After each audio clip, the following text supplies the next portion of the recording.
where were you when you personally heard the news of what had happened? Yeah, well, as a journalist, first thing I do is check the news, actually. So I woke up early, I checked all the news. I saw that there was a shooting in Washington. And in the beginning, I didn't really think Yaron would be there. I didn't know exactly what the event was. I started checking it, and then I saw that in the family group, my younger brother, one of my younger brothers, was already checking. He already sent the news report. Like a WhatsApp group or something? In the WhatsApp group, exactly. So then we started worrying, but in the beginning we didn't really think it would be. You know, Washington is a big city, and right. We didn't know exactly where he would go that evening. So actually, he's the youngest of five. We're five children. And how many boys and how many girls? We're 4 boys and 1 girl. Okay. So 3, then the girl, and then the youngest. Where do you fit in? I'm the oldest. Okay. I'm the oldest, yeah. So actually, Yaron and I, we were the closest in age, so just a year and a half difference. Mm. So that youngest brother, he works or worked in embassy security, actually, also in Ecuador, in Quito at the time. And he was the first to find out. We now know through contacts, through people he knew in Washington in the security of that embassy. So he called me at some point and told me, and just told me to drive to my parents. I live the closest to them. They live in a small kind of village outside of Jerusalem, so then I just tried to pull myself together. And so he told you this was happening, and were you the one that was supposed to tell your parents the news? Well, he didn't say. He couldn't really plan all of it, and I was, I just tried to pull myself together as much as I can. I can't imagine. And I don't know how I drove. It must be like 4 kilometers or something, just over the highway. So I got there, and I actually didn't tell them. I didn't know how to tell them. Mm. So I stayed with my parents, and then our other brother, who is also in embassy security in Paris, in France, he had also found out, and he told my parents over the phone. So I could be with them at least. Those 2 of my brothers were outside of the country. The plan was for the police, the local police department, to be the first ones there to tell them.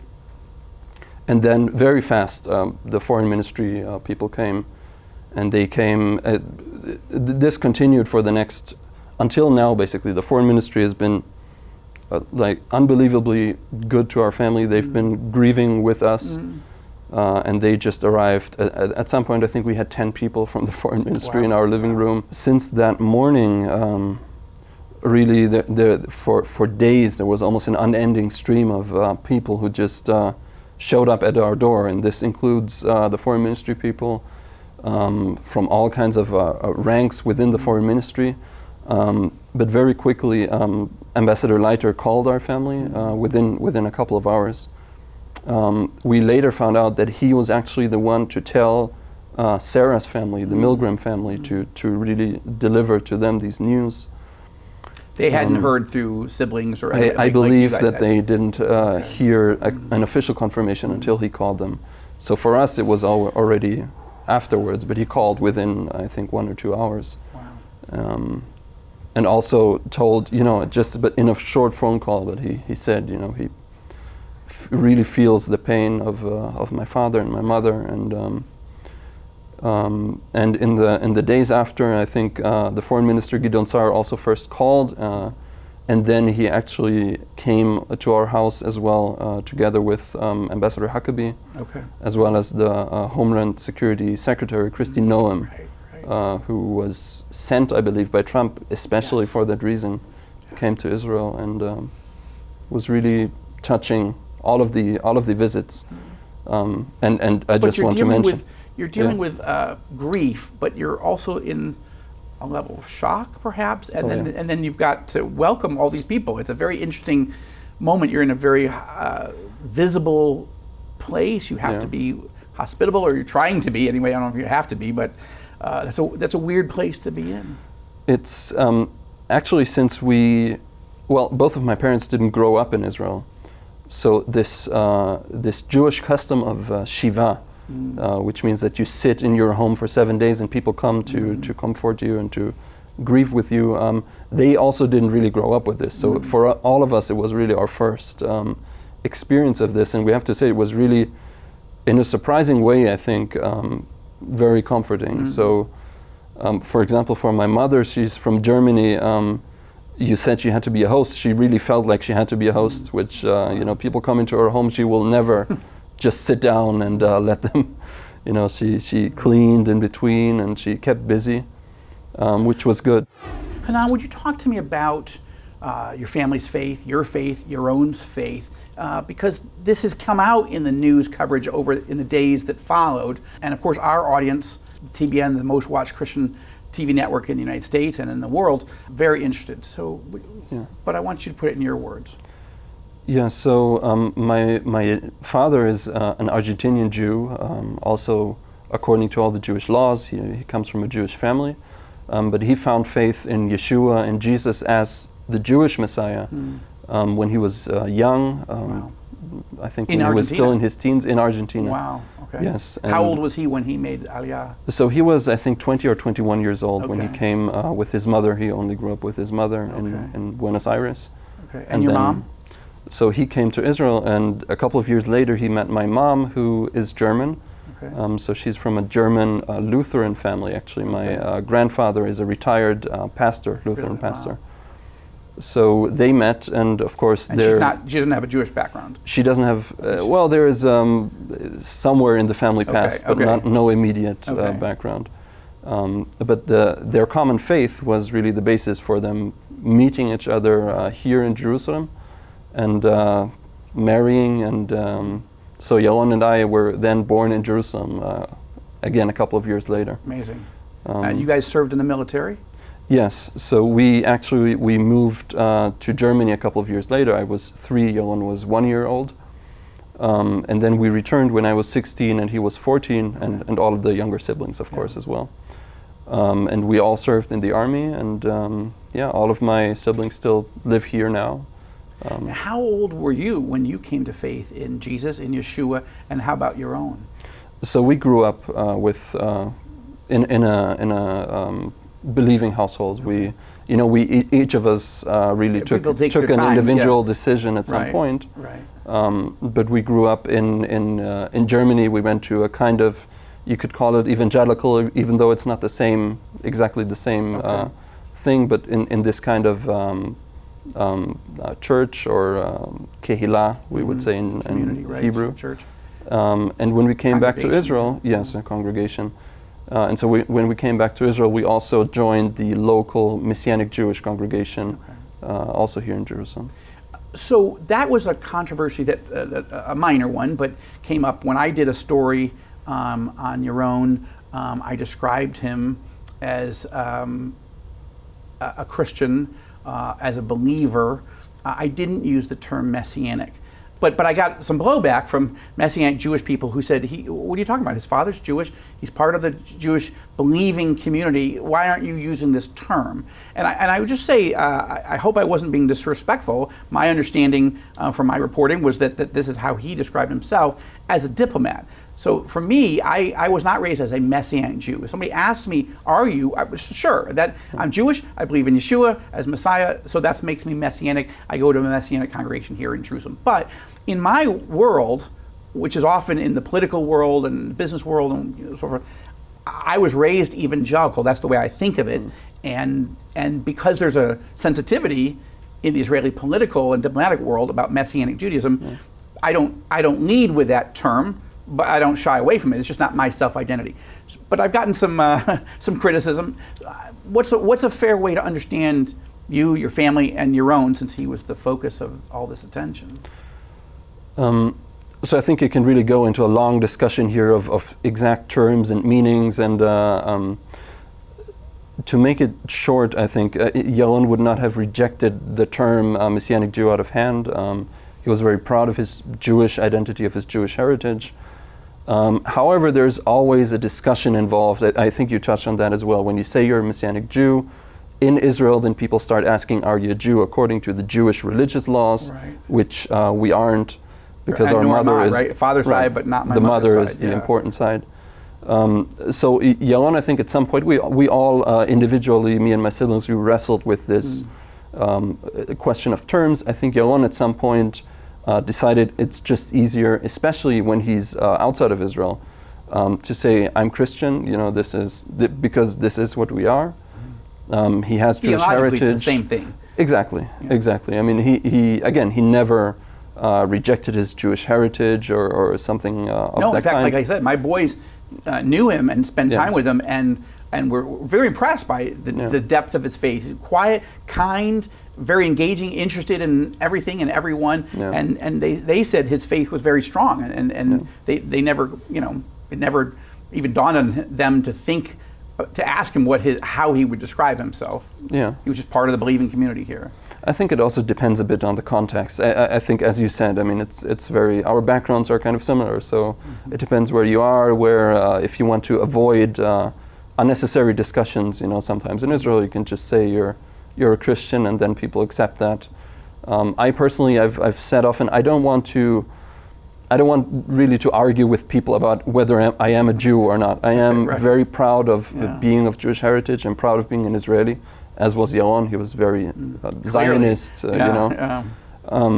But if people will ask me, yes, I am a Messianic Jew. This is something I identify with as well, but I would never reject the term Christian also. Sure. About Yaron's relationship to Sarah, as I understand it, they met at the embassy. She was raised in a Reformed Jewish community in Kansas, and they seem to have met and started dating at the embassy. Is that accurate? Yeah.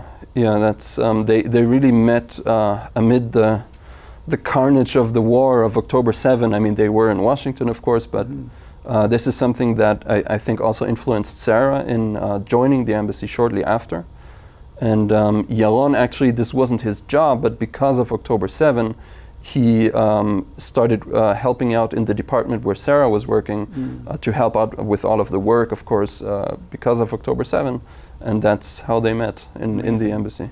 And they were in love. Like, again, I don't want to assume anything. You're here. You're part of the family. The reporting is that was publicly reported was that he had bought a ring and that he was planning that they were coming to Jerusalem the very next week, and he was going to introduce her to you all. I don't think any of you had met except maybe on the phone, and then he was going to propose. Are those facts accurate? So actually the ring story is an interesting one because we didn't know about it, and we haven't found out if that's true. Oh, okay. There was no ring found, but we haven't actually gotten to his apartment. I was supposed to fly when all of the Iran troubles began now. Okay. This was canceled, but I was supposed to fly with two of my siblings to open the apartment, and actually sort of maybe have things up there. Maybe we will find a ring. We don't know. Okay. He did want to propose. That's something we do know. They were supposed to come to Israel, and that was one of Yaron's main objective was for the family to get to know Sarah. To get the approval of our parents in a way, and to have them know her before he proposes. And actually, this is something that we found out during the Shiva. He was planning to propose at the Western Wall, actually. Oh, wow. So he had already contacted friends to be there with him, but he hadn't actually told us yet. Wow. Yes. How long were they going to be in the land? They were supposed to be here, I think, 10 days. They had moved their flight a couple of times, also because of the problems with flights even before the Iran war. But they were supposed to be here when we were sitting Shiva and mourning. They were supposed to land one of those days. Wow. What had your parents, particularly your mom, what had she planned for their arrival? Well, actually, she must have been excited to have a son. I mean, you're married, but this was the second in the family to get married? The third. The third, okay, It would be the third, but she was very excited, of course. She was. So since then, actually, she's said a couple of times she's not bitter. We're all, thank God, really, we have to say this. Thank God we're not bitter in any kind of way, but she said a couple of times that she felt cheated, out of this time, out of this getting to know Sarah and seeing Yaron getting married and all of this. But they were supposed to be here for 10 days and then go back to the US and possibly would have done a civil marriage in the US, and then they planned to come to Israel, to move to Israel here a year later. Okay. Yeah, so actually I talked about that with Yaron just days before. Yeah. What does your faith and his teach you about where he is? Well, that's where they are. I don't mean to leave it. I'm just saying you didn't know Sarah that well, right? You were about to meet her, but I'm just, you knew your brother.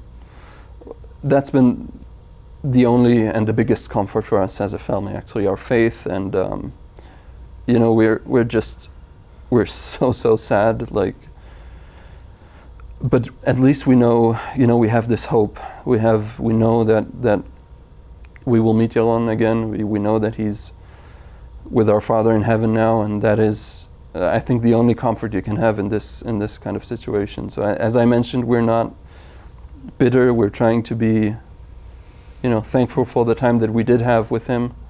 He really was a blessing to all of us for 30 years. Mm-hmm. But I'm just so thankful to the Lord. We really don't have a bitter heart, or we're just extremely sad. But one day we'll see Yaron again, and I look forward to meeting him in heaven. Yeah, we were saying it's only us. It's only we are grieving now. He's it's such a cliche, but he is in a better place, and he's not suffering now. Yeah. Hanan, what are some of your favorite memories of your own, things that you think we ought to know, and how best can we remember him and honor him? Well, there's so much, obviously, but I mentioned at the outset that we were very close in age, so we actually grew up together the whole time. We shared a room until we left our parents' house, so most of our lives, actually. There's all of the memories of playing together, playing soccer together. He was a great soccer player. Was supposed to be one of my sons has played with him and enjoyed. Yeah, really he would have with been a professional probably. Wow. in Germany. Wow. At some point, he discovered this whole world of diplomacy and politics, actually. And since I also went in a kind of the same route, I miss him. You were going to cover it. You were going to cover events, and he was going to create them. Create the events. Yes. Yeah.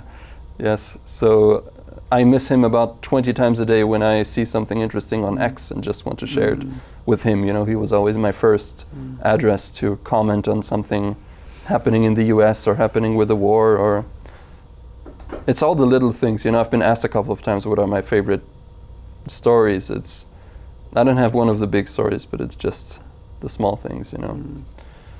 How are you dealing with grief? I mean, some of it is God's mercy. Again, the week of sitting Shiva, having a lot of people. You're almost focused on outside yourself. You're focused on talking to other people and remembering, and sometimes even laughing. But then everything sort of fades, and you're sort of left dealing with. I've got a friend who just lost his wife after almost 50 years. And he says the grief, he goes, I got to keep working because there's no point just sitting in my home and doing nothing. I'll just, I'll collapse. But on the other hand, the grief comes upon me in moments I don't expect. It's triggered by things I don't even think they're going to trigger me. How are you doing, and how is your family doing? I can identify with that, for me at least. I think we've all been trying to keep very busy, and we didn't really have to try. There's so much going on. Technicalities of the burial and the funeral and everything after, and politics, of course, in Israel, the Iran war. There really hasn't been a quiet minute, I think, since then, which in some ways is good. In other ways, we're exhausted. Yeah, well, we're all exhausted, but having grief on top of all that we're dealing with is excruciating. It's hard. It's harder on my parents, which it's really something people can pray for. But I think we'll have to see in the coming months how we feel. People say that sometimes there is a depression setting in, after all of the things are settling down. I think also for believers that all of our friends, our believing community are praying for us. They're standing with us. They're showing sympathy, and they don't mean to stop praying. It's just life goes on. They focus on other things, and sort of that prayer support starts to drop, and that plus just the regular rhythms of life can then, you're out of the spiritual bubble of that protection. God really does give a peace that passes all understanding. And it's not that he won't, again, of course he will, but it's just that sometimes I think that dropout of prayer really does affect us more than we realize. But I think even in this case, we've heard from so many people around the world, and I at this point maybe I'll just want to say thank you from the bottom of our hearts.